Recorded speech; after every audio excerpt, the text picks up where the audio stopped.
श्रोते हो नमस्कार. सिंधुदुर्गची नाट्य परंपरा याविषयी आपण ज्यावेळी बोलतो त्यावेळी अनेक चेहरे आपल्या नजरेसमोर येतात.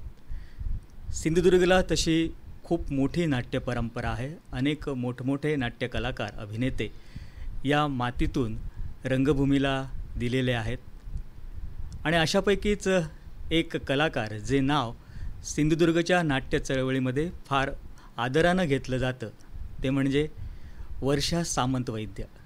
आज आपल्या स्टुडिओमध्ये वर्षाताई आलेल्या आहेत. वर्षाताई नमस्कार. आमच्या आकाशवाणीच्या स्टुडिओमध्ये आपलं स्वागत. नमस्कार. वर्षाताई, जसं मागाशी मी म्हटलं की सिंधुदुर्गच्या नाट्य चळवळीमध्ये वर्षा वैद्य हे नाव खूप आदरानं घेतलं जातं. तर मुळात ही सुरुवात कशी झाली आणि कशाप्रकारे तुम्ही या नाट्य चळवळीमध्ये आलात, काय सांगाल? खरं सांगायचं झालं तर माझं सगळं बालपण म्हणजे आपलं प्रायमरी जे शिक्षण असतं ते माझं सगळं सांगलीत झालं. माझे वडील आईवडील तेव्हा सांगलीत होते. ह्या आकाशवाणीशी ना म्हणजे थोडंसं विषयांतर आहे पण मी सांगते की एक माझं जवळचं नातं असं आहे की त्यावेळी माझी आई ओट्यावर तो रेडिओ ठेवून सगळी कामं करायची आणि तिथे सतत काही ना काहीतरी गाणी वगैरे वाजत असायची आणि तिथे एक वाक्य माझ्या कानात मनात इतकं फिट बसलेलं आहे ते म्हणजे नमस्कार, हे आकाशवाणीचं सांगली केंद्र आहे, आज सकाळचे 7 वाजले आहेत, असं करून ती सुरुवात जी व्हायची ना, त्यामुळे आज इथे आल्यानंतर माझ्या अंगावर काटा आलेला आहे आणि इतकं फार बरं वाटतंय आणि ते त्या काळात मला गेल्यासारखं वाटतं. नक्कीच. तर सांगलीत असताना कसं झालं, मुळात थोडीशी कलेची आवड आणि ते आईला माझ्या गाण्याची आवड होती, अभिनयाची आवड होती, पण तिथे एक्सपोजर नसल्यामुळे त्यांनी काय तसं केलं नाही. पण तिला असं वाटत होतं की अरे मुलीचा आवाज चांगला आहे, मुलीचे पाय चांगले थिरकतात, मग तिला काय करता येईल. मग तिने मला क्लासला घातलं डान्सच्या. मग तिथे मी भरतनाट्यम शिकले. मी जवळजवळ 3 वर्ष भरतनाट्यम शिकत होते. आमचे साखरे सर म्हणून होते त्यांच्याकडे. आणि अशी ती कलेची परंपरा तिथून सुरू झाली. दडगे गर्ल्स हायस्कूल हे माझं हायस्कूल आणि तिथे गॅदरिंग जे असायचं ना ते खूप छान असायचं. म्हणजे शाळेच्या पटांगणात वगैरे असं गॅदरिंगचा हे नसायचा, तर प्रॉपर तो काय म्हणतात तो आपला हॉल वगैरे घेऊन असं ते असायचं आणि खूप छान असायचं. म्हणजे तो मेकअप तो हे. पण माझं फक्त डान्सच होतं आणि मी ना त्यावेळी खूप अशी उंच होते. नंतर ती उंची कुठे खुंटली मला माहिती नाही, पण मी 5वीच्या मनाने वगैरे ना खूप उंच असायचे, त्यामुळे नेहमी मी मागं असायचे. जरी चांगलं नाचलं तरी मी मागे. पण मला असं वाटत होतं की एक भूमिका मला अशी मिळायला पाहिजे छानपैकी की जी मला छान मी दिसेन प्रत्येक वेळी. तर संगीत गीत रामायण हे त्यावेळी तिथे बसवलं आमच्या शिक्षकांनी आणि तिथे सगळ्या मुलीच असल्यामुळे रामही मुलगी, लक्ष्मणही मुलगी, त्यामुळे सगळ्या मुलगी. आणि काय सरांच्या मनात आलं की अरे ही चांगली नसते, हिचे एक्सप्रेशन चांगले आहेत, तर हिला आपण लक्ष्मण म्हणून घेऊया. मग उज्ज्वला खाडीलकर म्हणून मुलगी होती, ती राम झाली, मी लक्ष्मण. त्यामुळे पूर्ण वेळ मी स्टेजवर होते. बरं. आणि तो माझा बेस. तिथे मला असा थोडासा कॉन्फिडन्स आला. पण बोलताना जरा भीती वाटायची कारण सवय नव्हती. नाचामध्ये गाणं लागलं की आपण आपलं नाचतो, पण नाटक म्हटलं की ते डायलॉग झाले, त्या एंट्री झाल्या, एक्झिट आली, मग मला ना असं धडधडायला व्हायचं. मग त्या धडधडण्यात ना मला सर नेहमी सांगायचे, वर्षे वाक्यपाठ पाहिजेत, वर्षे वाक्यपाठ पाहिजेत ना. हे असं म्हटल्याबरोबर ना मला एक मी कॉन्शियस व्हायला लागले अशी की नाटक ते रिहर्सल सुरू झाली की मी आपली माझे अशी मी ते माझे डायलॉग्स पाठ करायची आणि माझे डायलॉग्स कधी येऊन जायचे ना मला कळायचेच नाही. बरोबर. अगं तुझं गेलं वाक्य, अगं तुझं गेलं वाक्य असं म्हणत ना शेवटी मग हे नको, मग हे ह्याच्याच तोंडी देऊया, मग हे नको ह्याच्याच तोंडी देऊया करून मला फक्त एक वाक्य राहिलं. ते म्हणजे जेव्हा राम वनवासात निघतो तेव्हा त्याला आणण्यासाठी भरत जेव्हा जातो तेव्हा लक्ष्मण खूप चिडतो आणि म्हणतो, दादा पाहताय काय, उचला ते चहा पाणी बाण. हे एकच वाक्य मला आलं. ते वाक्यसुद्धा प्रत्येक जण की नाही मला म्हणा म्हण हा, एकच वाक्य आहे, म्हण हा. आणि ग्रँड रिहर्सलला असं झालं की मी ते वाक्य पण विसरले. मग ती हुशार होती आमची, जी खाडीलकर म्हणजे राम होती ना, ती हुशार होती. ती म्हणाली, लक्ष्मणा बोल तुझ्या काय मनात आहे ते. तर मी महान अलोली, हो हो हो. तिने सांगितलं, हो म्हणू नको, मला माहिती आहे तू खूप चिडलायस आणि तुला असं वाटतंय ना की मी जावं आणि ते बाण उचलून त्याला मारावं, पण असं नाही आहे. असं तिने घेऊन ते सावरलं. पण ऐन प्रयोगात मात्र मी ते वाक्य घेतलं आणि खूप छान झालं. त्याच्यामुळे मला ना असं थोडंसं नाटक म्हटलं की भीती वाटायची की एक हे असं झालं तर, असं झालं तर. त्याच्यामुळे डान्समध्येच मी जास्त रमले. आणि माझं एक पॅशन होतं की ते डान्समध्ये काहीतरी करायचं. आणि अचानक माझ्या वडिलांनी डिसिजन घेतला की गावची ओढ असते ना माणसाला, ती सतत तिकडेच बोलवते. तसं माझे वडील ते सगळं छान तिकडचं सोडून ते कुडाळमध्ये आले. कुडाळमध्ये आल्यावर मी रडारड सुरू केली की इथे आता माझं काय आहे, मी डान्स कसा शिकू. आईने माझ्या बिचारीने सगळं कुडाळ पालतं घातलं. डान्सचा डा पण तिकडे काही नव्हता. ही साधारण कधीची गोष्ट आहे? ही 80 साल. 80 सालात. हां, 80 सालमध्ये इथे काहीही नव्हतं. फक्त एक गाण्याचा क्लास होता. ते फडके सर म्हणून होते, ते गाण्याचा क्लास घ्यायचे. मग मला काय म्हणाली आई की बघ तुझा आवाज पण चांगला आहे, तुला गाणं असेल तर गाणं बघ. मग म्हटलं ठीक आहे ते तर ते. म्हणून मी गाणं शिकले. आज मी संगीत विशारद आहे त्या गोष्टीमुळे. पण डान्सचं जे एक हे असतं ना, ते मला स्वस्थ बसू देत नव्हतं. आणि तिकडे शिकलेलं असल्यामुळे इकडे आल्या आल्या गॅदरिंग बिदरिंग मी सगळं अगदी दणकून क्लासिकल डान्स वगैरे केल्यामुळे. आणि इथे तसं क्लासिकल डान्सचं काहीच नव्हतं. कोळी डान्स करणार, हे करणार. मग आमच्या प्रभूबाई म्हणजे देसाई मॅडम आताच्या, त्यांनी ते ओळखलं आणि त्यांनी मला गॅदरिंगच्या मेन कमिटीतच घेऊन टाकलं. अरे वा. आणि तू डान्स बसवायचे. पण डान्सचं सगळं हे माझ्याकडे होतं आणि त्यावेळेचे सगळे गॅदरिंगचे डान्स मी बसवायचे. मला त्या आपल्या बरोबरीने सिलेक्शन कमिटीत बसवायच्या की तू सिलेक्ट करायचं वगैरे. असा तो एक काय असतं, असं आपल्याला एक बारीकसा कुठेतरी मान मिळाला ना की आपला कॉन्फिडन्स वाढत जातो. तसं माझं झालं.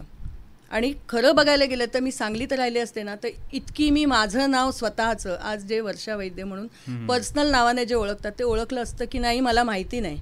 पण ते कुडाळनी मला केलं. नक्कीच. इकडे मला एक वर्षात एक कसं जाणवलं की तू मगाशी म्हटलंस आई वडील आणि बऱ्याच की तू खूप लकी आहेस असं मला वाटतं की तुझ्या आई वडिलांनी तुला प्रोत्साहन दिलं. नक्कीच नक्कीच. हां, त्याबद्दल थोडं सांग ना. हां, आईचं असं होतं ना, आईला असं पहिल्यापासून वाटत होतं की आपल्या मुलांनी ना काहीतरी वेगळं करावं. म्हणजे टिपिकल जे घासलेले वगैरे आहेत ना, म्हणजे त्यावेळी 80 साली. आताची गोष्ट खूप काय काय काय काय आहे करायला. तुम्हाला कुठल्याही क्षेत्रात गेला तरी पैसा हा मिळतो. त्यावेळी तसं नव्हतं. नृत्य करून मी करणार होते काय, अभिनय करून मी करणार होते काय, कुडाळमध्ये काय होतं. पण ती म्हणायची की नाही तू कर. प्रत्येक रिहर्सलला ती यायची. रात्रीच्या आमच्या रिहर्सल असायच्या 2-2, 2:30 वाजेपर्यंत. अर्थात निलेश तू आमच्याबरोबर काम केलेलं असेल, तुला त्या रिहर्सलची आणि म्हणजे कल्पना आहे. पण आई माझी यायची, प्रत्येक प्रयोगाला यायची. परत माझे 2 लहान भाऊ, त्यांचं सांभाळून ते करून, म्हणजे आत्ता मी ह्या सेकंदाला मी आई आहे, मला मुलं आहेत. तर मी विचार करते की त्यावेळी काहीही नसताना आता आम्ही स्कूटर घेतो, टटर फिरतो, इथे सोडतो तिथे सोडतो. त्यावेळी कुठे काय होतं, चालत ती मला सोडायची, चालत माझ्या बरोबर यायची, कोणाला तरी रिक्वेस्ट करायची. तर मी खरंच खूपदा जाऊन, म्हणजे तू ना हा मुद्दा खूप छान सांगितला. विश्वास सुद्धा असतो, तो विश्वास होता खूप महत्वाचा. त्या काळामध्ये तो होता. आणि ते मात्र आईने केलं. वडिलांनी वेळप्रसंगी रिक्षा दिल्या, गाडी भाड्याने करून दिलं. त्यावेळी काय अफाट पैसा कोणाकडे होता, पण ते मात्र केलं. आणि त्या गॅदरिंगमध्ये वगैरे मी मधुबन में राधिका नाचे रे हा माझा क्लासिकल डान्स मी केला होता. आणि तो इतका सगळ्यांना आवडलेला की प्रत्येक कार्यक्रमात ना, म्हणजे वर्षाचा तो डान्स झाल्याशिवाय कार्यक्रम पूर्ण होत नाही असं ते थोडंसं समीकरण झालेलं. खूप बक्षिसं मिळालेली. तिथे चंदू काका चिरसाट, ग्रेट दिग्दर्शक, अतिशय चांगला माणूस. त्यावेळी कसं व्हायचं, तिथेच येतोय मी. हे शाळेचं झालं गॅदरिंग वगैरे पण ठीक आहे, पण वर्षा वैद्य या नावाला जे एक वलय प्राप्त झालं त्या पाठीमागे चंदू शिरसाट या नावाचा खूप मोठा वाटा आहे. आणि तिथेच आपण आता त्या पॉईंटवर आपण आलो आहे की ती सुरुवात कशी झाली. चंदू शिरसाट आणि वर्षा वैद्य हे जे कॉम्बिनेशन संपूर्ण महाराष्ट्राला बघायला मिळालं त्याची सुरुवात कशी झाली? हां, त्याच्या आधी मी ना एक बारीकसा किस्सा सांगते. हे बाबावर्धन थिएटर्स ना फार पूर्वीपासून नाटकं बसवून छान छान त्या कलाकृती सादर करायच्या आणि सांगलीला तेव्हा त्यांचा प्रयोग व्हायचा. तर सांगलीला प्रयोग असताना ना आम्ही बघायला जायचो, कारण कुडाळची माणसं बरेच जण आमच्याकडेच राहायला असायचे. पप्पांचे आमच्या मित्र होते बरेच जण, आणि एका घरात होती हे नाटक होतं. त्यामध्ये चंदू काकांनी रोल केलेला आणि सुजाता बेलवलकर म्हणून ती माझ्यापेक्षा थोडीशी 1-2 वर्षांनी मोठी असेल, पण लहान मुलीचा तिने रोल केलेला. मी 5वीत वगैरे होते आणि तिने इतका सुंदर रोल केला होता तो. आणि आईने मला असा मांडीला चिमटा काढला, मला म्हणाली बघ ते बघ, कुडाळसारख्या याच्यात राहून त्या पोरगी कशी काम करते बघ, आणि तुम्हाला आम्ही इथे ह्या क्लासला पाठव. म्हणजे टिपिकल आई जसं सांगते ना तसं आईने मला केलं. तो चिमटा माझ्या लक्षात होता. आणि ना मी नेहमी म्हणायची की मला ना अशा नाटकात ह्यांच्या नाटकात कधीतरी काम करायला मिळालं तर. आणि देवाने असं, देव असतो आणि तो ऐकतो ना, तसं झालं. आणि बघ आज मी बाबावर्धन थिएटर्सची अध्यक्ष म्हणून इथे आहे. नक्कीच. तर आता तो मुद्दा सांगते की गॅदरिंगला मी तो डान्स केला ना, तर त्यावेळी कसं होतं, हे बाबावर्धन थिएटर्स होतंच ना, मग प्रत्येक नाटकात वेगवेगळे कलाकार पाहिजे. मग ते शोधण्यासाठी ही सगळी टीम गॅदरिंग म्हण, कुठे पाटला गॅदरिंग झालं तिथे म्हण, हे असे जायचे की तिथून कोण चांगलं असेल तर आपल्याला घेता येईल. तर हे बघत असताना चंदू काका म्हणाले, अरे काय नाचता मुलगा, फार सुंदर. तर ह्या मुलीकडे एक्सप्रेशन्स आहेत, म्हणजे डान्समध्ये एक्सप्रेशन्स असतात, तर हिला नाटकात ही काम करू शकेल. आणि टोपले सर ह्या दोघांनी मिळून डिसिजन घेतला की हिला नाटकात घ्यायचं. आणि मग ते आमच्या घरी आले. आई तर फारच खुश झाली, आईला हवंच होतं ते. मग छिन्न शिल्प नावाचं जी एकांकिका होती त्याच्यात मी काम केलं. अर्थात मला काही माहिती नव्हतं नाटकाचं तसं. टोपले सर मला एंट्रीच्या वेळी असे ढकलायचे, कारण जा जा जा म्हणून. म्हणजे अशा त्या गमती जमती सगळ्या. आणि त्याच्यात मला आपल्या कणकवली बॅरिस्टर नातपईमध्ये माझं पहिलं अभिनयाचं मला 2रं बक्षीस मिळालं, म्हणजे पहिल्याच एकांकिकेत. अरे वा वा. अशी ती माझ्या 80 मध्ये 81 मध्ये. हां. आणि मग त्यानंतर मग माझा प्रवास बाबावर्धन बरोबर जो सुरू झाला, त्यात दुसरी गोष्ट म्हणजे कळकीचं बाळ. तेच तिकडेच आता परत मी त्याचमध्ये, म्हणजे मी जो मुद्दा विचारणार आहे तो तू लगेच सुरू करतेस. ते कळकीचं बाळ, कळकी आणि वर्षा, तेव्हा सामंत, वर्षा सामंत आणि कळकी हे तसं एक समीकरण होतं. म्हणजे त्यावेळी तुझं वय बघता आणि ती भूमिका एकंदरीत बघता, ते कसं काय ते जमलं आणि कसं जमवलं, म्हणजे संबंध महाराष्ट्रभर त्या याची एकांकिकेची चर्चा झाली. आणि ते एक वेगळा फॉर्म चंदू काकांनी त्या निमित्तानं संपूर्ण महाराष्ट्राला दिला. काय कळकीबद्दल खूप ऐकायला आवडेल. आता ते समीकरण, त्याच्यात एक प्लस चंदू शिरसाट आहे, कळकीचं बाळ प्लस चंदू शिरसाट प्लस वर्षा सामंत.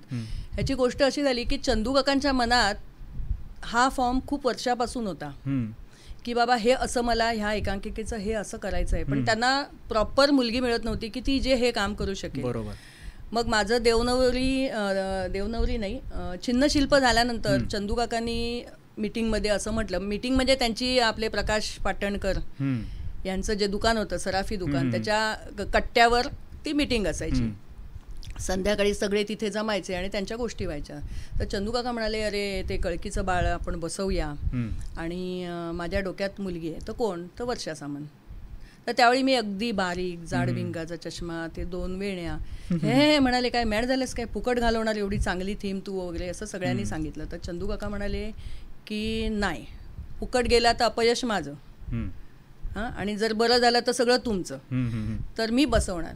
आणि चंदू काकांनी त्याच्यात कसं होतं, लाईव्ह म्युझिक होतं, धनगरी नृत्य होतं, ते आपले कुडाळेश्वर मित्र मंडळ यांनी अत्यंत फार छान पद्धतीने ते म्युझिक दिलं. म्हणजे तो एक त्या एकांकिकेचा भाग होता. नक्कीच. ते नसतं तर हे झालं नसतं. असं म्हणजे नुसतं अभिनय, हां, टीम वर्क होतं.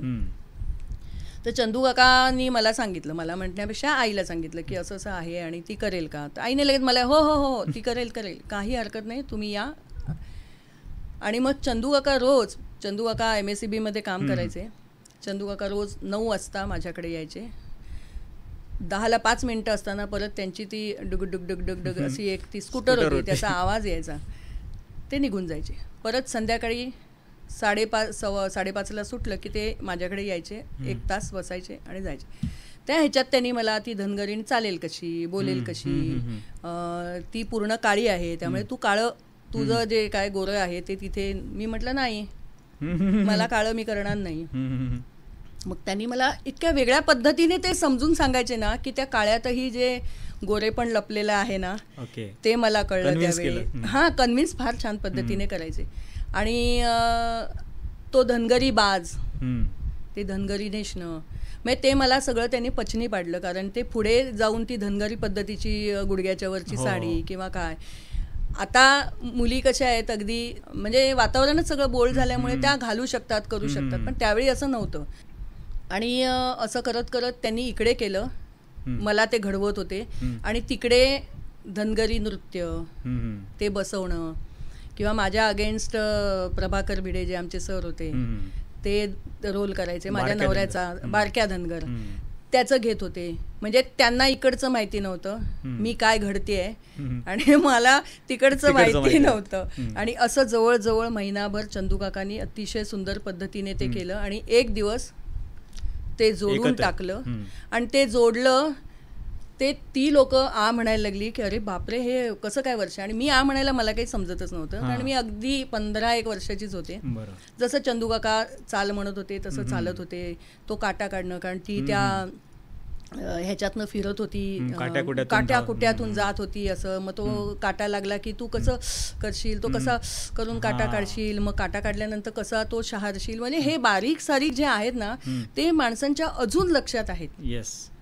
अजून लक्षात आहेत. म्हणजे आता आपल्या कोल्हापूरला काही आपले संघ जातात, हे जातात, तर तिथे अजून चर्चा असते की ते कसं बाळ, ॲक्च्युअल बाळ नव्हतंच, ते मायमिंग होतं, पण लोकांना ते बाळ दिसत होतं त्याच्यात, ते राक्षसी बाळ दिसत होतं, ते तिचा चावा घेतानाचं दिसत होतं, तिचं शेवटचं मरण दिसत होतं.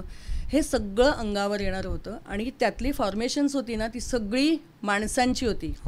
स्मशानातले दगड माणूस झाले होते, गुहा माणूस झाली होती, सगळं म्हणजे सगळं सगळं सगळं अप्रतिम, म्हणजे अप्रतिम. इंसुलकर आपले तो म्हातारा करायचे. हा म्हणजे चंदू काका दी ग्रेट हा माझा शेवटचा शब्द आहे. नक्कीच कळकीच्या बाळनं तर संपूर्ण इतिहास घडवला. आणि बाबा वर्दम थिएटर्सला सुद्धा एक मोठं नाव कळकीचं बाळ आणि वर्षा सामंत आणि चंदू शिरसाट यांच्यामुळे मिळालं. आणि त्यानंतर मला वाटतं आणखी एक इतिहास घडला. बॅरिस्टर नाथपैच्या स्पर्धेमध्ये सलग 3 वर्ष तुला बेस्ट अभिनेत्रीचं पारितोषिक मिळालं, त्याबद्दल.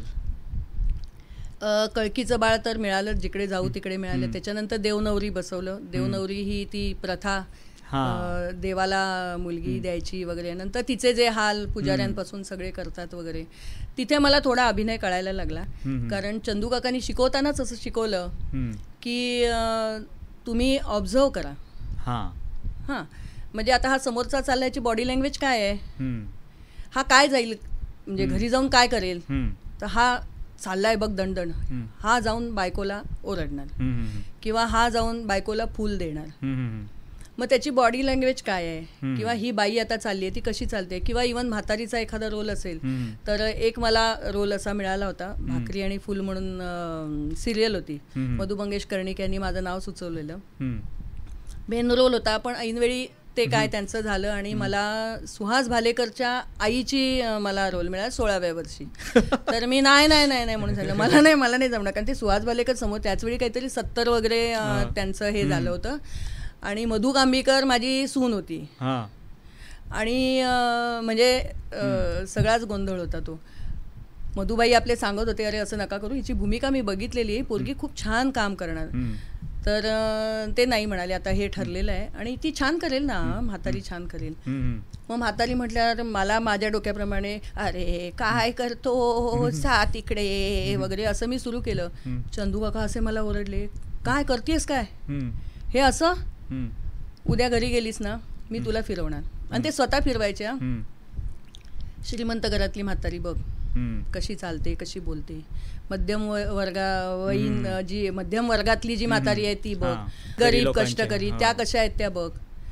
सगळ्या जणी सटसटीत असतात हम्म. आणि म्हाताऱ्या ह्या आहेत की नाही, त्यांना जर कंपवात असेल ना तरच ते करतील. हम्म. पण म्हातारी जी बाई आहे ना, ती आपलं म्हणणं समोर पोचवायला ती जास्त जोराने आणि कॉन्फिडंट बोलते. हम्म. हां, बरोबर. तर असं नको करूस. हम्म. मग त्यांनी मला फक्त उठताना कसं असतं, उठताना त्यांना नाही येत, मग त्या टेकून उठतात हां. किंवा चालताना 2 पायात अंतर जास्त ठेवतात, कारण त्यांना कॉन्फिडन्स नसतो की हा पाय आपण कसं असं असं चालतो, हा पाडल्या हा पडेल का, हे एवढंच लक्षात घे. आणि तो रोल इतका सुंदर झाला ना, मी एवढी म्हातारी असून सुद्धा ती पुढे सिरियल आली नाही वगैरे, ती गोष्ट वेगळी, पण आली असती तर काहीतरी ती मला असं दिसलं असतं, असं 16 वर्षी हिने केलं म्हणून. तर असं ते शिकवत गेले की ऑब्झर्वेशन आहे ना, बरोबर. हेच जास्त महत्वाचं आहे. काय कुठे जायची गरज नाही शिकायला, असं त्यांचं म्हणणं होतं. म्हणून आम्ही म्हणतो चालतं फिरतं अभिनयाचं विद्यापीठ कोण, तर आमचे चंदू काका. नक्कीच. त्यामुळे ते देवनवरी जे आहे ना, ते देवनवरीत त्यांनी शिकवलं, सगळं झालं, टीम छान होती, त्याच्यात सगळीकडे बक्षीस मिळालं. मग तो 1 नंबर. आणि काही खरं नव्हे याच्यात माझा डबल रोल होता. विजय तेंडुलकरांचं अप्रतिम नाटक, अप्रतिम, निव्वळ. आणि ते विनोद पोचवणं फार कठीण, रडवणं समोरच्याला फार फार फार सोपं आहे. आणि तर त्या ह्याच्यात पण मला पहिलं मिळालं. आणि त्यांनी नियम केलेला की 3 वर्ष ज्यांना 1 नंबर मिळालेला आहे त्यांनी बाजूला जायचं. त्यांचा पारितोषिकासाठी विचार नाही, म्हणजे तुम्ही करा काम, पण पारितोषिक तुम्हाला मिळणार नाही. तर मी म्हटलं असं का, तर मला मग त्यांच्या पदाधिकाऱ्यांनी सांगितलं की तुम्ही मग पुढे जा, नाही तर तुम्ही इथेच पडून राहणार, असं म्हणजे त्यांची वाक्य होती. मग मी ते तिथे मला अध्यक्ष म्हणून बोलवलं. काय झालं मी नेहमी सांगते, बघा हा तुम्ही असं केलंय पण आज मी इथे आले, बघा हा तुम्ही मला असं, म्हणजे माझी खूप इच्छा आहे, कारण ती एकांकिकाच स्पर्धाच जबरदस्त होती त्यावेळी, आणि अजूनही सुरू आहे. लवकरच त्याची 50 वर्ष देखील पूर्ण होतील त्याच्यामध्ये. आणि त्याच्यानंतर मग नाटकापर्यंतचा प्रवास. गीतश्री साई कथामृत एक खूप चांगली संगीतिका होती, जी संगीत नाट्य स्पर्धेमध्ये 2ऱ्या क्रमांकाचं बक्षीस, चंदू काकांना फर्स्ट प्राईज होतं. त्याच्यानंतर सुरेश राऊळना संगीताचं फर्स्ट प्राईज होतं. म्हणजे तो सांगलीचा प्रयोग सुद्धा तो अप्रतिम झाला होता. तर त्याचे काही अनुभव गीतश्री साई कथामृतचे? गीतश्री साई कथामृत आहे ना, म्हणजे विश्वास कोणाचा बसो न बसो, पण ते साईबाबांची एक काय म्हणतात ते वलय कायम त्या प्रयोगाच्या वेळी असायचं.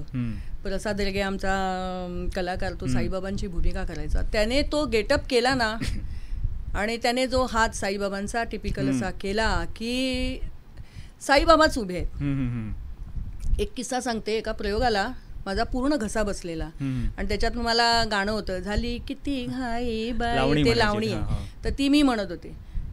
आणि मी म्हटलं हा काय आवाज माझा गाण्याला तर नाही, मी बोलू कशी, 2 रोल होते त्याच्यामध्ये. मग मी तो नंदू कुंटे म्हणून होते, त्याला म्हटलं आज तू गाणं म्हण, कारण ते चालून जाईल. तर प्रसाद रेगे तोपर्यंत त्या आपल्या गेटअपमध्ये आले साईबाबांच्या. मी म्हटलं मला तर काय झालं, मी म्हटलं प्रसाद माझा आवाजच नाही, हे बघ कसं होतंय बघ आवाज, मला बोलू कसं, गाणं तो म्हणेल, मी कसं बोलू वगैरे. तर तो म्हणाला, उदी घेतली त्याने त्याच्या त्या ह्याच्यातली, तोंडात घातली, डोक्याला लावली, अल्ला मालिक असं केलं रे. आणि जे मी शहारले ना, आणि तुला सांगते तो स्टार्ट टू एंड मी गाणं पण मीच म्हटलं. आणि त्या वेळेचं त्या दिवशीचं गाणं इतकं प्रतिम झालं, वन्स मोर मिळाला, कधीच नाही मिळालं त्या गाण्याला. आणि शेवट पडदा पडला आणि मी प्रसादला परत आवाज बसला.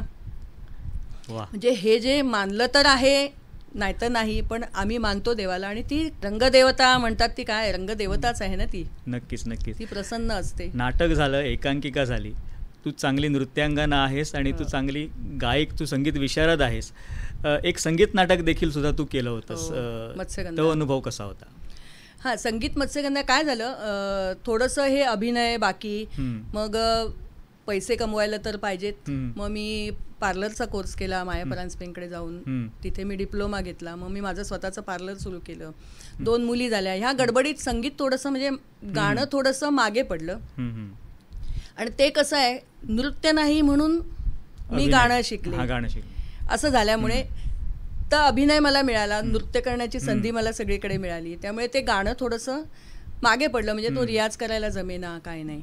मग जेव्हा संगीत मत्स्यगंधा हे नंदू पाटील यांनी ते म्हणजे सगळ्या ह्याच्यातलं क्रीम घेतलेले त्यांनी, प्रत्येक गावातलं कोण छान गातंय, कोण छान करतंय असं, कारण त्याला गाणं महत्वाचं होतं. बरोबर.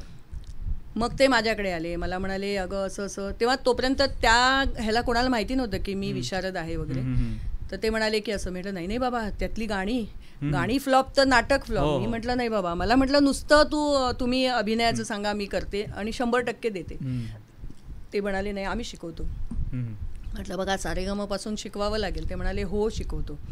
मग जया गोरे मोठं नाव आहे गाण्यांचे. तर त्याच्यानंतर पटवर्धन म्हणून आहेत, ते पण चांगलं नाव आहे त्यांचं, पेटी वगैरे वाजवत आहे. ते दोघंही माझ्याकडे पेटी तबला घेऊन आले आणि सारेगम. आणि ते काय मी येतच होतं. मी आपलं कसं असतं, कधी कधी मला खूप मी विशारद आहे असं सांगितलं की माणूस समोरचं खूप अपेक्षा वाढलेल्या असतात आणि तेवढं आपण गायलो नाही की म्हटलं ते होतं. म्हणून मी आधी सांगते मला काही येत नाही, तुम्ही शिकवा. मग तसं त्यांनी हे केलं आणि ती गाणी इतकी सुंदर आहेत. गर्दसभोवती आहे, अर्थशून्य आहे, ही गाणी फार फार छान पद्धतीने झाली आणि ते नाटक इतकं समाधान देऊन गेले ना. एक वेगळ्या धाटणीचं, वेगळं सत्यवतीचा रोल. आणि ते अजूनही म्हणजे असं आठवलं तरी आम्ही गप्पा करताना त्या ह्याच्यामध्ये गेलो तर ते अजून आमचं स्टेजवर आम्ही गातोच आहे, ती मी चाललेच आहे, तो शंतनू राजा आलेलाच आहे, असं म्हणजे ते काही आपल्याला एक वेगळे अनुभव देऊन जातात. फिरल्यासारखं. हा खूप सुंदर. खूप छान. नक्कीच संगीत नाटक झालं आणि नंतर तू एक मोठा प्रोजेक्ट केलास सुनीताबाई देशपांडेंचं आहे मनोहर तरी. एक खूप मोठं शिवधनुष्य ते आणि त्याचं एक पात्री प्रयोग तू संबंध महाराष्ट्रभर केलास. ते कसं काय जमलं? हां, ह्याचं सगळं श्रेय पहिलं जातं प्रसाद घाणेकर यांना, कणकवलीचे आहेत. काय झालं, एक मीटिंग घेतली गेली कणकवलीत की पु ल देशपांडे 100 वर्ष, शताब्दी वर्ष आहे, तर प्रत्येक संस्थेने काही ना काहीतरी करावं आणि एक एक पूर्ण ते वर्षभर तो प्रयोग करावे त्यांनी. बरोबर. तर मग कोण म्हणालं की आम्ही त्यांचे किस्से करतो, कोण म्हणालं आम्ही नाटक करतो असं.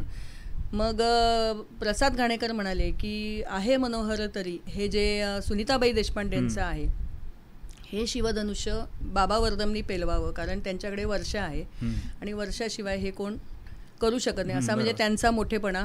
मी असं म्हणतच नाही, कारण फार टेन्शन आलं मला. तर केदार सामंतांचा मला फोन आला, कारण ते मीटिंगला होते, की हे असंच आहे, तू करशील का?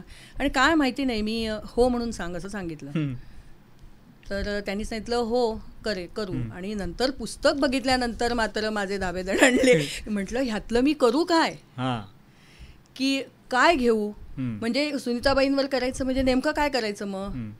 मग विचार करता करता करता ते जेव्हा मी 2-3दा वाचलं तेव्हा माझ्या अंगावर खूप काटा आला, की कसं असतं, वटवृक्ष असतो, त्याच्या खाली झाडं असतात, ती पण तुम्हाला फुलं देतात, फळं देतात, पण त्याच्यासमोर ती स्थिती असतात. तसं काहीसं सुनीताबाईंचं जर झालंय. प्रत्येक स्त्रीचं तसंच तर आहे की आपण बाकी जबाबदाऱ्या ज्या सांभाळत राहतो, नवऱ्याला सांभाळत राहतो, ते करता करता आपण कुठेतरी बॅकफूटला येतो आणि त्याला मोठं करतो. तर मग हे तिचं मोठेपण का नाही सांगायचं, नाही का? असं एक इमेज त्यांची होती की त्या हट्टी होत्या, त्या फटकन काहीतरी बोलायच्या, त्या भेटायला द्यायच्या नाहीत कोणाला. पण ते का द्यायच्या नाहीत ह्या पुस्तकाने मला सांगितलं. त्याच्या अनुषंगाने मी आणि कोणाकोणाला तरी, म्हणजे ते जिथे जिथे राहत होते तिथे त्यांना फोन केले आणि पुस्तकं वाचली. तर ते सुनीताबाईंच्या जागी मला दिसायला लागले आणि मला ते सरसर सुचत गेलं. आणि त्यातले प्रसंग काही घेतले, मदतीला मी आमच्या वैद्यसरांना घेतलं. म्हटलं बघा हा घेऊ का, हा घेऊ का, आणि ते मी जोडले सगळे.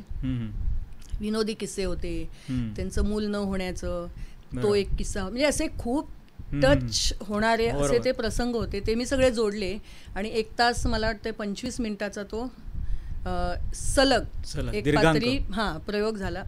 करताना थोडंसं टेन्शन होतं, कारण आपण एरवी नाटक करतो ना तेव्हा काही विसरलो तर आपण आपल्या पदरचं काही पण घालू शकतो. ह्याच्यात मी माझ्या पदरचं घालू शकत नव्हते, कारण ग्रेट व्यक्तिमत्व होती ती, तिथे वेगळं काही होऊन चालणारच नव्हतं. त्यामुळे पाठ करणं. मी आमच्या ग्रुपमधल्या यांना सांगितलं, एक प्रयोग झाल्यानंतर माझी स्क्रिप्ट बघा, त्याला हळद, काय तो मसाला, मिरची, फोडण्या सगळं पडलेलं आहे, म्हणून हे आज प्रयोग चांगला झाला. कारण ह्याच्या समोर, गॅसच्या समोर मी ठेवायची आणि ते वाचायचे आणि इकडे फोडणी घातली, ती बिचारी उडली, मोहरी उडली, म्हणजे असे तडतड त्याला म्हटलं मग फोडण्या बसलेल्या आहेत आणि म्हणून ते छान झालं. त्याच्यामध्ये टेस्टी झालं. हा, ते टेस्टी झालं. आणि ते करतानाचा अनुभव फारच सुंदर होता. म्हणजे सगळेच अनुभव हे नाट्यक्षेत्रातले आपल्याला एक आनंद देऊन जातात, जगण्याची उर्मी देतात. आपल्याला इकडे तिकडे काही बघायला लागत नाही, टेन्शन राहत नाही. टेन्शन फ्री आयुष्य काय असेल ना, तर ते माणसांनी नाटक करावं, कविता म्हणाव्यात, कुठे तुम्ही हे असे कार्यक्रम करावेत, एकपात्री करावं. तू अभिवाचन देखील केलं, कथाकथन देखील केलंस, कवितांचं वाचन देखील केलंस. एखादी कविता? नाही, मी कसं सांगते तुला, एखादी कविता म्हणण्यापेक्षा ना, आम्ही कविता वाचनाचा कार्यक्रम केलेला, प्रीत तुझी माझी. अच्छा. हां. तर त्यावेळी ते कसं केलेलं आम्ही, मी नंदू पाटील हे तसं मोठं नाव आहे, आणि अभय खडपकर पण आता सिरियल मध्ये आहेत. तर आम्ही तिघांनी मिळून तो प्रोजेक्ट तयार केला, प्रीत तुझी माझी. मग आम्ही असं केलं की नुसत्याच प्रेम कविता वाचायचं, त्याच्याविषयी एक थीम घेऊया. मग थीम कशी घ्यायची, तर अगदी बालपणापासून. अच्छा. हां. अगदी लहान मुलं सुद्धा प्रेमात पडतात. ते अल्लड प्रेम असतं, खुळं असतं, पण त्याच्यात तो इनोसन्स असतो. मग त्यावेळी माझी इयत्ता चौथी तेव्हा तुझी इयत्ता पहिली खोटी, आहे नकटी सखली खोटी, गरगर पोटी बेंबी मोठी, चिडव चिडव मी तुला चिडविले, तरी घट्टशी आपली गट्टी. हे अगदी लहान. मग जरा शाळेत जायला लागल्यावर, शाळेपासून दूर डोंगरी आपली दोन घरे, वाट बक्षी आपली गट्टी फुरे, ही घेतली. नंतर थोडंसं कॉलेजमध्ये जायला लागल्यावर कोणतरी एक आवडतो, त्याला माहितीच नसतं, पण ती आपल्यातच म्हणते, तंद्रीत आपुल्या असायचा तो जेव्हा, माझं सुचतच नव्हते दुसरे काही तेव्हा. अरे वा. प्राध्यापक होते करीत प्रवचन काही, माझं शब्दही त्यातील परंतु कळला नाही. मी वेडी होऊन टकमक पाहत होते, माझं त्याच्या वाचून दुसरे सुचतच नव्हते. मी इतकी भित्री असे कसे मग घडले. हा प्रवास करत करत करत करत करत करत नाहून या उभी मी, सुकवीत केस ओले, वेड्या मुसाफिराने त्याचेच गीत केले. पण हा जो प्रवास आहे तो शेवटपर्यंत टिकतोच असं नाही, असं काहीतरी होतं मध्ये आणि तुटलं जातो. क्षणोक्षणी चुका घडतात आणि आपलं श्रेय हरवून बसतात. आपल्याच रिकाम्या ओंजळी आपल्याला फार काही शिकवून जातात. मग ते तुटतं, मग मागे फिरून बघायचं नाहीये. ते बघता बघता दुसऱ्याच एका माणसाबरोबर आपण आपलं लाईफ घालवतो, तेही आनंदाने घालवतो असं नाही, पण सरत्या सरत्या वयात माझ्या तुझी आठवण ऐसी येते, धूसर स्वप्नामधून फुलपंखीची छाया जाते. याने आम्ही एंड करायचो आणि खूप छान. नक्कीच का, आता सुद्धा ऐकताना काठा आला अंगावरती आणि ते व्हिज्युअलाइज झालं. अनेक कविता आम्ही त्या प्रसंगानुसार त्या आम्ही घेतल्या होत्या आणि त्याचेही आम्ही खूप प्रयोग केले. मी नंदू पाटील आणि सगळ्या तोंडपाठ केल्या होत्या, कारण नंदू पाटलांचं एक होतं, कविता आहे ना ही तोंडपाठ करायची आणि म्हणायची, तर तुम्ही आय कॉन्टॅक्ट करू शकता आणि ते पोहोचवू इमोशन्स येऊ शकतात त्याच्यामध्ये, त्यामुळे वाचून तशा इमोशन्स नाही येत. आणि अभय खडपकर तर निवेदन फारच सुंदर करायचे. वपू काळेंची पप्पा ही कथा तुझ्या तोंडून आम्ही बऱ्याच वेळा ऐकली आहे. म्हणजे वपू काळे आपल्या जागी ग्रेटच आहेत आणि तू पण ती जी सादर करायचीस ते खूप सुंदर. म्हणजे कथाकथनचं सुद्धा बघ, अनेक कार्यक्रमांचं निवेदन सुद्धा तू चांगल्या प्रकारे केलंस. म्हणजे अनेक वेगवेगळ्या क्षेत्रामध्ये तुझी ही मुसाफिरी. कथाकथनचा मी एक अगदी एवढूचाच किस्सा सांगते. कथाकथन माझं जे सुरू झालं ना त्यावेळी काहीतरी असा कार्यक्रम होता, मधुबाईंचा सत्कार होता, काहीतरी मधुबाईंना मिळालं होतं हे म्हणून आम्ही काहीतरी त्यांचा सत्कार केलेला. आणि त्यावेळी टोपले सरांनी माझ्यावर विश्वास ठेवला. मला म्हणाले त्यांची तू कथा सांग. मग मी शोधून काढली आणि कस्तुरी म्हणून त्यांची कथा आहे आपल्या मधुबाई मंगेश कर्णिकांची. ते आपल्या देवदासी वगैरे त्या टाईपचं ते होतं. समोर असे बसले होते आणि मी कस्तुरी कथा माझी पहिली सांगितली कथाकथनला आणि फार छान कथा ती सादर झाल्यामुळे ते वर आले. वर येऊन मला मिठी मारली मधुबाईंनी. मला म्हणाले ही माझी मानसकन्या आहे. ते मला मानसकन्या म्हणतात. तर मी म्हणाले ते लिहिलं, कारण मी ज्या काळात ते लिहिलं ना त्या काळी फार काही त्याचा असं म्हणजे अरे बापरे असं आता जसं आहे तसं नव्हतं. त्यामुळे लिहिली आणि मी ती सोडून दिली. पण आज वर्षाने मला ती स्पर्श करून पुन्हा एकदा सांगितली. मी म्हटलं की ह्याच्यासारखं कॉम्प्लिमेंट नाही. हे मधुबाईंच्या पाया पडले मी. म्हटलं मधुबाई, हे मी पहिल्यांदा प्रयत्न केला कथाकथनाचा आणि आज तुम्ही जी काय मला म्हटलं दाद दिली आहे ना, मला वाटतं की मी ते सुद्धा करू शकते. त्याच्यानंतर मग मी भागवतांची एक सांगितली आणि अशा पप्पा तर म्हणजे माइलस्टोन. अशा बऱ्याच क्षेत्रामध्ये तुझी मुसाफिरी अगदी वयाच्या 13-14 वर्षापासूनच सुरू आहे आणि एक मोठं नाव आहे आज वर्षा वैद्य म्हणजे. आज या मुक्कामी पोचल्यानंतर आयुष्याच्या मागे वळून बघताना नक्कीच अभिमान तुलासुद्धा वाटत असेल आणि तुझ्याबरोबर काम करणाऱ्यांना, तुझ्या आईवडिलांना, कुटुंबालासुद्धा वाटत असेल. पण आताची जी नवीन पिढी आहे, ज्या करिअरमध्ये, आता करिअरमध्ये सुद्धा लोक करिअर म्हणून सुद्धा यासाठी बघताय, अभिनयाकडे बघतायत, या सगळ्या गोष्टींकडे बघतायत आणि तुझ्याकडे तर हे सगळंच आहे. या सगळ्या क्षेत्रात असताना आज जी नवीन मुलं येत आहेत त्यांना काय सांगशील तू? हां, तू म्हणतोयस मला की तू सगळ्या क्षेत्रात मोठी आहेस वगैरे, पण मी अजून तसं म्हणत नाही. कारण शिकणं हा माणसाचा स्थायी भाव असला पाहिजे असं मला वाटतं. प्रत्येक गोष्ट जी आपल्याला आली आहे तिथे कोणी कौतुक केलं म्हणजे ती तिथे संपली असं होत नाही, की त्याच्यात आणखीन आपण शिकत गेलं पाहिजे. तर एक किस्सा असा आहे की मी जेव्हा काम करते नाटकात ना, तेव्हा आमचा जो पडदा ओढणारा अशोक कुडाळकर, म्हणजे ते सगळं बॅकस्टेजचं तो बघतो, तर त्याला मी समोर उभं करायची ग्रँड रिहर्सलला आणि त्याला सांगायची, अशोक दादा जरा फक्त बघ की माझं सगळं ओके होतंय ना. मग तो मला येऊन सांगायचं, नाही हां ते आहे ना, ते तुझं जरा चुकलं, ते जरा तुझं चुकलं. म्हणजे मलाच येतं अशा भावनेने जर मी काम करत राहिले ना, तर त्याने शिकवलेलं मला कधीच समजणार नाही. आणि सर्वसामान्य माणूस जे सांगतो ना, कारण माणूस सर्वसामान्यच तुम्हाला बघत असतात. नाटक काय एकदम कोणतरी ग्रेट माणूसच तुमच्या समोर नसतो ना, समीक्षकांपेक्षा प्रेक्षक जास्त असतात. अगदी बरोबर बोललास. तर त्याच्याकडून आम्ही शिकत गेलो. तर ही शिकण्याची वृत्ती आता थोडीशी थांबली. एक सिरियल मिळाली म्हणजे मग आपण ग्रेड झालो असं हे जे समजण्याचं आहे ना, ते मुलांनी करू नये असं मला वाटतं. आमचं म्हणणं काय असतं, फिरून तुम्ही शिडी बना कोणाची तरी. तुम्ही तिथे गेलाय ना, तुमच्या बरोबर आणि कोणाला तरी घेऊन जावा, घेऊन चला. ते होत नाही. ह्या का होत नाही ना, हा मला मोठा प्रश्न आहे. मी नेहमी माझ्या भाषणात सांगते की मुळं विसरू नका. तुम्ही मुळं घट्ट आहेत तोपर्यंत तुम्ही आहात, बरोबर. तर ते विसरलं जातं सद्यस्थितीत असं मला वाटतं. आणि त्याचं कारणच असं आहे की अर्ध्या हळकुंडानं जे पिवळं होतं ना, तसं तो पिवळेपणा आलेला आहे. तर तो मुलांनी करू नये. आणि ते जे करत नाहीत ना, काही मुलं खूप चांगली आहेत सगळ्यांबाबत, हा माझा काही हे नाही आहे की ती सांगतात की काका तिथे या, तो आमचा प्रयोग आहे, आज तुम्ही आलं पाहिजे, वर्षातही तिथे आलं पाहिजे, आमचा प्रयोग आहे, म्हणजे असं हक्कानी सांगतात की तेव्हा फार बरं वाटतं आणि खूप छान वाटतं. नक्कीच वर्षातही या गप्पा काही संपणार नाहीत, पण वेळेचं भानसुद्धा आपल्याला ठेवलं पाहिजे. आज तू आमच्या आकाशवाणीच्या स्टुडिओमध्ये आलीस, तुझा संपूर्ण प्रवास थोडक्यात का होईना पण ऐकताना खूप मजा आली. एक नवीन काहीतरी गवसल्यासारखं सुद्धा झालं आणि त्या आठवणींना उजाळासुद्धा मिळाला. तुझे आकाशवाणीतर्फे पुन्हा एकदा आभार, धन्यवाद. मला पण खूप अगदी प्रवास करून आल्यासारखं वाटलं माझ्या लहानपणापासून आत्तापर्यंत. मीच तुम्हाला धन्यवाद देते की तुम्ही मला इथे बोलवलं. धन्यवाद.